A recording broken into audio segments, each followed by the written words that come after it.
ما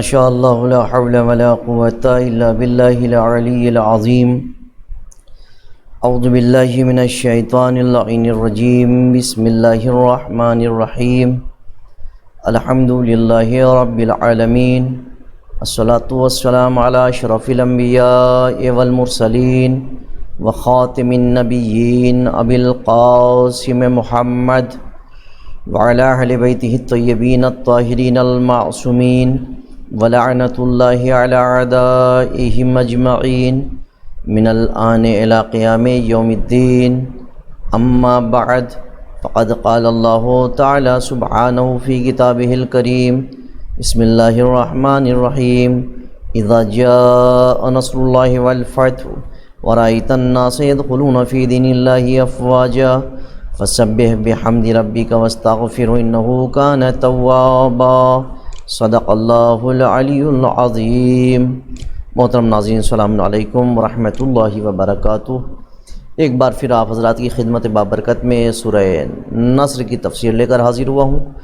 ابھی تک جو ہماری گفتگو ہوئی تھی وہ میں نے یہ بیان کیا تھا کہ رسول اللہ مکہ کی طرف جب جانے لگے تو حکم دیا کہ آمادگی کی جائے، لیکن حاطب ایک شخص تھا جس نے جاسوسی کر دی، ایک عورت کو خط دے کر کے بھیجا، مولا کائنات کو رسول اللہ نے بھیجا اور کہا جاؤ جا کر کے اس سے وہ خط لے کر کے آؤ تاکہ جاسوسی نہ ہونے پائے، اور اسے لایا گیا اور پھر رسول اللہ نے حاطب کو بلایا اور اس سے پوچھا کہ تم نے ایسا کیوں کیا؟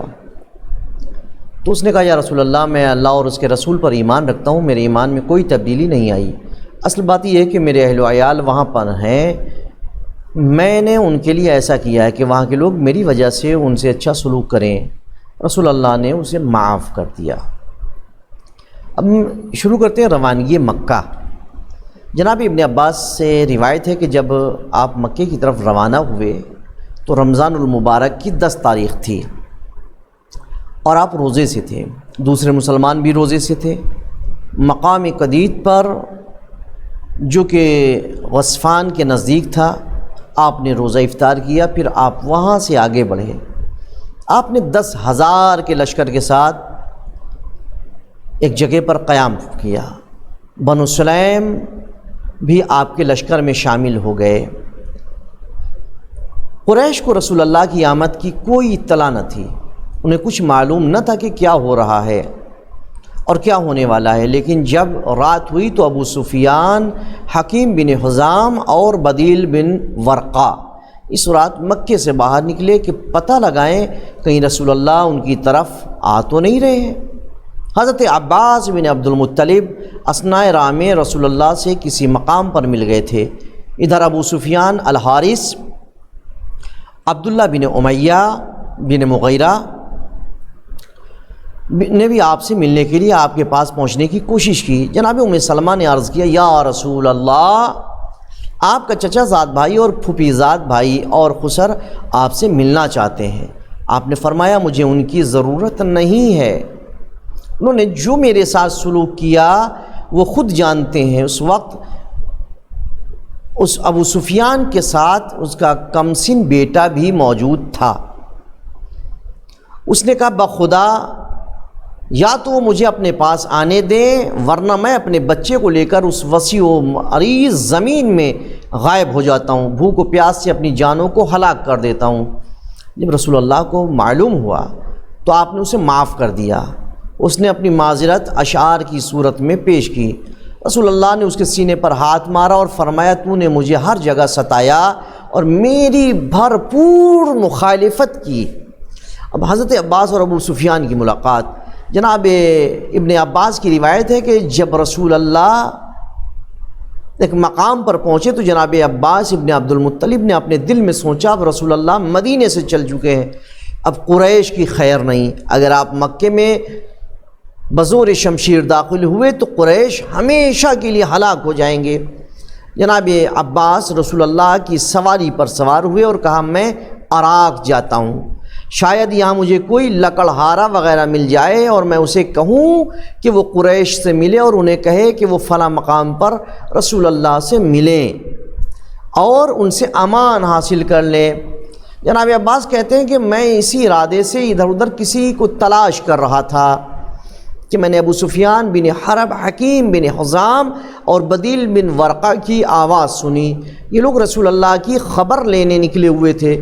میں نے اس وقت ابو سفیان کو کہتے سنا، وہ کہہ رہا تھا بخدا میں نے آج تک آگ کے ایسے الاؤ جو دکھائی دے رہے ہیں پہلے کبھی نہیں دیکھے تھے۔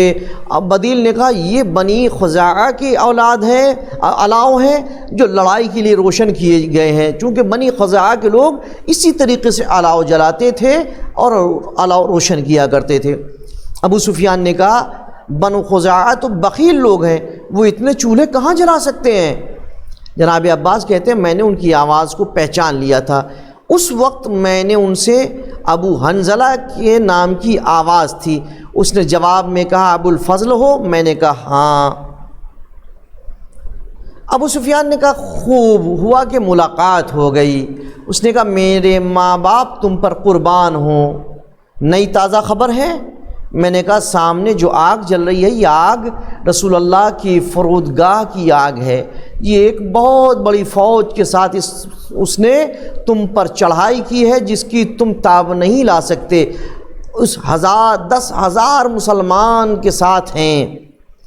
ابو سفیان اور حضرت عباس اب ان کی گفتگو، ابو سفیان نے کہا کہ اب تمہارا میرے لیے کیا مشورہ ہے، کیا ہو سکتا ہے؟ جناب عباس نے کہا تم میرے پیچھے اس خچر پر بیٹھ جاؤ تاکہ میں رسول اللہ سے تیرے لیے امان لے لوں۔ ابو سفیان حضرت عباس کے پیچھے سوار ہو گیا۔ کہتے ہیں جناب عباس کہہ رہے کہ ہم تیزی کے ساتھ اسلامی لشکر کے قریب آئے۔ جب ہم مسلمانوں کے کئی آگ کے الاؤ کے نزدیک پہنچے تو یہ رسول اللہ کے چچا جان رہے ہیں۔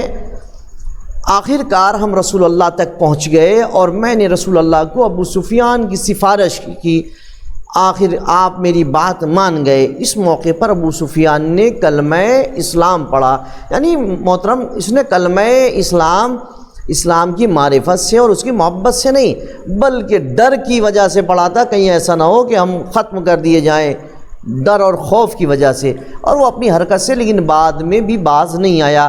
تاریخ آپ کے سامنے موجود ہے۔ جناب عباس کہتے ہیں کہ میں آپ سے اٹھ کر چلا آیا اور میں نے ابو سفیان کو اپنے ساتھ پہاڑ کی چوٹی پر ٹھہرا لیا۔ اسلامی لشکر اس وقت گزر رہا تھا، ایک قبیلہ آتا تھا وہ گزر جاتا تھا اور پیچھے دوسرا قبیلہ آ جاتا تھا۔ ابو سفیان دیکھ رہا تھا اور میں اسے بتا رہا تھا یہ قبیلہ کون سا ہے، یہ قبیلہ کون سا ہے۔ اسی اثنا میں رسول اللہ کی سواری نمودار ہوئی، ان کے ارد گرد مہاجرین و انصار کی ایک جماعت تھی جو فولاد و آہن میں ڈوبے ہوئے تھے، صرف ان کی آنکھوں کے حلقے دکھائی دے رہے تھے بس۔ ابو سفیان نے مجھ سے پوچھا یہ کون ہے؟ اب میں نے کہا یہ رسول اللہ ہیں۔ یہ دیکھ کر ابو سفیان نے کہا اے ابو الفضل بخدا اب تو تمہارے بھتیجے کی طاقت اور شان و شوکت بہت بڑھ گئی ہے۔ میں نے کہا یہ کوئی دنیاوی حکومت نہیں ہے، یہ نبوت ہے۔ میں نے ابو سفیان سے کہا اب تم اپنی قوم کے پاس چلے جاؤ اور انہیں خبردار کرو کہ رسول اللہ ان کی طرف آ رہے ہیں۔